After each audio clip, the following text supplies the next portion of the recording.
with our email address, onestepcloser@huda.tv. And we thank everyone that sent us their comments, advices. We thank them a lot. Like Brother Muhammad Tuqur, Muhammad Musa, Brother Baba, Wafa Hafiz bint Athar. We thank you and we thank all the other ones who sent us emails. Thanks a lot. And we would like to share some of the emails that we were sent.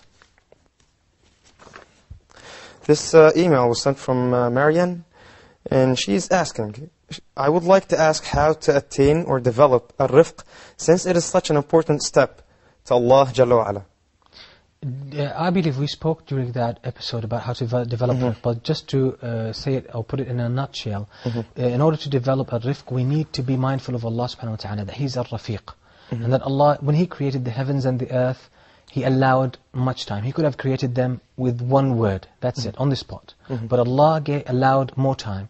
And Allah subhanahu wa ta'ala, when He legislated, when He sent down the Qur'an, He sent it over 23 years. He didn't send it at once. Just to teach us that as humans, and this is a general rule that governs the whole world, things take their time. So allow time. If you want to become a better worshipper, then start gradually, give yourself enough time to train yourself bit by bit, one step at a time. And even we need rifq when we deal with others. When we deal with others, we need to... Here we have an element of patience, an element of wisdom, forgiveness. So when we treat them, even if they wrong us, we're patient with that, and we treat them with gentleness and kindness. This is how we can develop. The best way to develop rifq is always to be mindful that Allah loves that we acquire and we develop within ourselves some of the attributes of Allah. Among them is a rifq. So if you know that Allah is pleased with that, so you start to develop it within yourself. And don't forget, if you want success, you need a rifq. Because this world, even if you rush through anything, you won't succeed. Success, you have to follow the rules. And one of the most important rules in this life, the rules of success, is always to understand that everything takes time to grow, everything takes time to ripe, everything takes time. So allow that time and don't rush through things. That's generally the advice that I could give at this time. Thank you. We have a phone call. Sister Aisha from United Arab Emirates. Assalamu alaikum. Sister. Thank you for calling One Step Closer. I'm glad my phone call got through. I really need this question answered. My question is, I needed advice on a certain topic. Taqwa is basically fear of Allah, so that you stay away from the wrong things. But I want to ask, what if you live in a situation where the possibility of doing wrong things is very less? Where you live among people who are always doing right, and you basically just follow them because they're good examples, and also because you want to please Allah. But then, your situation is so easy. Your surroundings don't have that much darkness or blackness in them. So how do you develop taqwa when your situation is so easy? How do you make that whole building of taqwa when you don't even have those so many situations where you have to abstain from bad things? You have little things and you can easily abstain from them.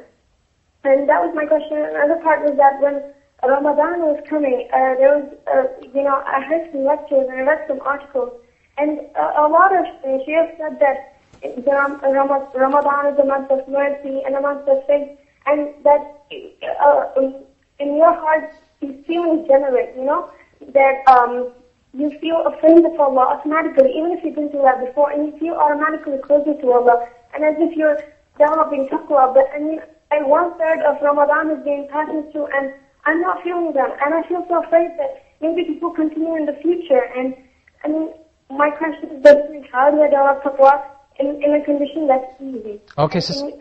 Surrounding where people are, Yes, sister, I understand your second question, but your first question, I didn't get that. So can you just repeat the first question? I understand the second question, that 1/3 of Ramadan has passed, and you're not feeling the things that you really wish you would feel about Ramadan and about Allah subhanahu wa ta'ala. But what was the first one? I didn't get the first question. Can you please just try to summarize it in a short sentence, so we, inshallah, we deal with it? All right, I'll summarize it. I'll make it really short. Okay, my question is, when your situations are bad, and when you're literally living among things in which there's a lot of sin around you. Yeah. So it's sort of hard to abstain from that. And when you're constantly abstaining from that, and then you make it a habit, and then you keep on abstaining from smaller sins, until one day you develop that big mountain of taqwa. So what if your situation is easy? You know, when you live among people who are good, and where the possibility of doing sins is really less. So I want to ask you, how do you build a mountain of taqwa then? So if you are living among people who do righteousness, how do you develop taqwa? That's your question? Yeah. Okay. Yeah. Thank you very much. Okay. Well, concerning the first question, obviously this is the one.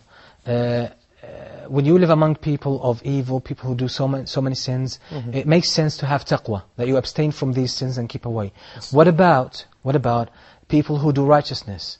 Well, I believe that taqwa is a very comprehensive term. And we said there is an aspect of abstaining from sin, and there's an aspect of initiative. We're being proactive. So you have to start searching for goodness and race with other people to do even more righteousness. So taqwa, if you live in a good environment where people don't, or there are very few sins, there are only few sins in the environment, the best way of taqwa here is to race to do or open new areas of goodness. So for example, the people that pray, that don't fall into sin, you can open a new area by saying, for example, okay, let's build a new habit of charity. Let's give people more money, okay? Let's build a new habit of, for example, starting memorizing Qur'an. So this is why everything in Islam actually has an aspect of proactivity, where we take the initiative to do things. We're not only reactive to the environment, actually we build things. We come up with new ideas and we move the situation forward. So taqwa is always there. And taqwa as well, it's more about attachment to Allah subhanahu wa ta'ala, being aware, being mindful of Allah subhanahu wa ta'ala. And this is what the Prophet ﷺ says to Ibn Abbas, احفظ الله يحفظك. احفظ الله, not only in abstaining from sin, but in doing righteousness, in fulfilling the obligations towards Allah subhanahu wa ta'ala, and even coming up with types of goodness or acts of goodness that people are unaware of. So you open new areas for goodness. So this is how you can deal with that. Sheikh, can we we'll answer her second question after we receive this phone call? We have Sister Sarah from Nigeria. Assalamu alaikum. Assalamu alaikum. Sister? I think we lost connection. Okay, no problem. Okay, Sheikh. The second question, I believe it was about that 10 years of Ramadan, or 9 years have already passed, and some people don't feel that. Well, I agree. I agree. Many Muslims go through this. But don't forget, these early scholars of Islam always said that the heart is like a container. It's like a cup. If the cup is full already, you cannot fill it even more. Yes. So if you're...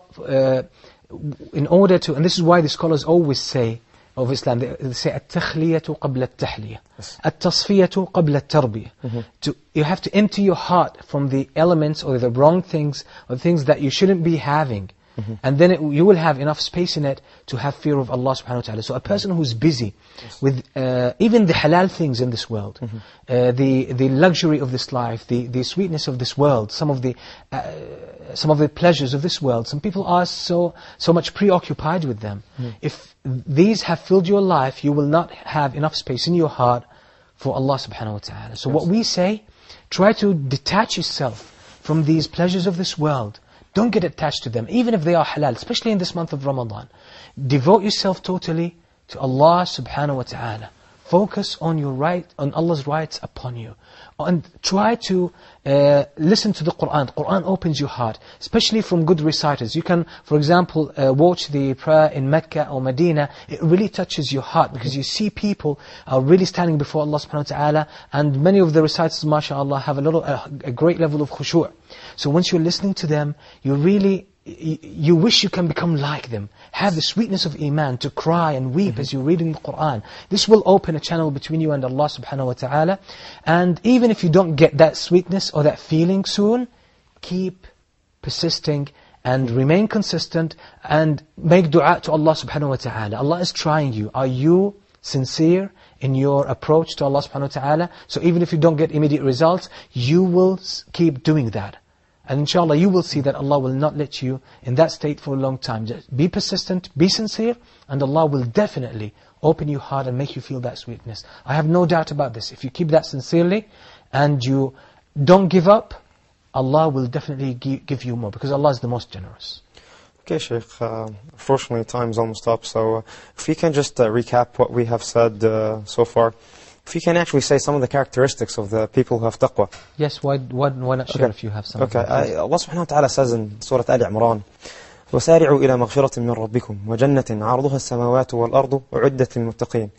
Allah subhanahu wa ta'ala is saying that race to forgiveness from your Lord, and the gardens as wide as the heavens and earth, prepared for muttaqeen. And then Allah subhanahu wa ta'ala said the characteristics, الَّذِينَ يُنْفِقُونَ فِي الصَّرَاءِ وَالضَّرَاءِ, those who pay in charity, in prosperity and adversity. الَّذِينَ يُنْفِقُونَ فِي الصَّرَاءِ وَالْكَاظِمِينَ الْغَيْظَ, and those who hold their anger. Yes. وَالْعَافِينَ عَنِ النَّاسِ, and those who forgive people. وَاللَّهُ يُحِبُّ الْمُحْسِنِينَ. وَالَّذِينَ إِذَا فَعَلُوا فَاحِشَةً أَوْ ظَلَمُوا أَنفُسَهُمْ ذَكَرُوا اللَّهَ, and those who have done fahisha, an evil deed, who have wronged themselves, they remember Allah. فَاسْتَغْفَرُوا لِذُنُوبِهِمْ, so they ask for forgiveness. وَمَنْ يَغْفِرُ الذُّنُوبَ إِلَّا اللَّهِ, and who forgives sins except Allah. وَلَمْ يُصِرُّوا عَلَى مَا فَعَلُوا وَهُمْ يَعْلَمُونَ, and they did not insist or persist on what they have done wrong while knowing that they have done wrong. So 5 characteristics, if we know them, if we keep on doing them, inshallah we will attain taqwa. Inshallah. And actually they could be considered fruits of taqwa. Yes, definitely. If a person really has taqwa, this will be his spontaneous reaction in these situations. So when they sin, they remember the greatness of Allah. Yes. And this fear engulfs their hearts. So they repent to Allah subhanahu wa ta'ala, because they know still that He's the merciful. Yes. He's the one who forgives the sins. And they know that Allah has been generous to them, and Allah will always give them. So this is why they give others in charity, even at times of difficulty. And this is what taqwa actually is put to the test. Taqwa is about attachment to Allah subhanahu wa ta'ala, being aware that Allah is there and Allah is watching us, and being aware of the names and attributes of Allah, and that they are actually functioning in this world. Everything in this world is the outcome of the names and attributes of Allah and His actions. So this is why taqwa is about attachment to Allah, being mindful of Allah, and place that safety distance between oneself and the punishment of Allah subhanahu wa ta'ala by abstaining from sin and striving to do more goodness. Even if it's not available, we try to fetch it and bring it to our lives and persist on it, and always open new avenues to righteousness and goodness. Thank you, Sheikh. Thank you very much. Jazakallah khair. You're welcome. Pleasure being with you. Thank you. No problem. Dear viewers, remember, if you have any comments, advices, anything that you might want to share with us, send us an email at onestepcloser@huda.tv, and wait for us for another worship that will bring us one step closer towards Allah. Thank you for watching One Step Closer. Assalamu alaikum wa rahmatullahi wa barakatuh. Lord, I am just a simple man, trying hard to understand, where's my place in your great plan, oh Lord. Lord, I am just a simple man, trying hard to understand, where's my place in your great plan, oh Lord. Help this man.